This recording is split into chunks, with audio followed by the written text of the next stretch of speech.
ल भाइरल हुनुपर्छ ल, मजाले भाइरल हुनुपर्छ ल टिकटक चाहिँ। यो मान्छेलाई चाहिँ जे चिज पनि क्या सुरुमा चाहिँ रहर लाग्दो रहेछ जस्तै होइन। अब यो पहिला आफूसँग बाइक थिएन, एउटा बाइक भइदियो हुन्थ्यो, कति चलाइन्थ्यो नि त अरूको बाइक पाउँदाखेरि, कसैले दिने हुन्थ्यो जस्तो लाग्थ्यो।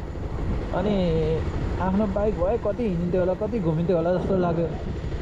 बाइक भएपछि हिँड्नै मन नलाग्ने।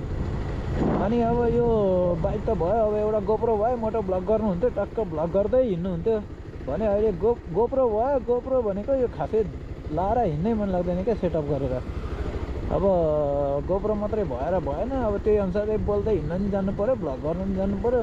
फेरि भिडियो बनायो गोप्रो भइसकेपछि फेरि एडिट गर्न अल्छी लाग्ने, छोडिदियो भाइ भन्यो। अनि त्यहाँबाट यत्तिकै क्या भिडियो बनायो छोडिदियो।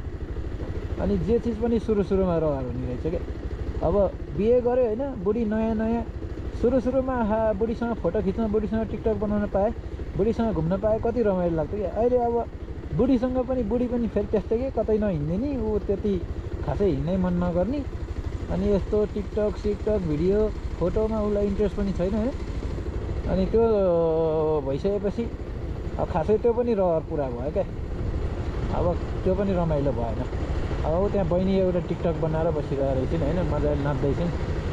अब मलाई देख्ने बित्तिकै उसले फेरि टक्क के भन्नु, ल भाइरल हुनुपर्छ ल, मजाले भाइरल हुनुपर्छ ल टिकटक चाहिँ। टिकटकमा आयो भने म रिपोस्ट चाहिँ हानिदिन्छु, टिकटकमा हाल्यो भने रिपोस्ट हानिदिन्छु ल, भेट्यो भने।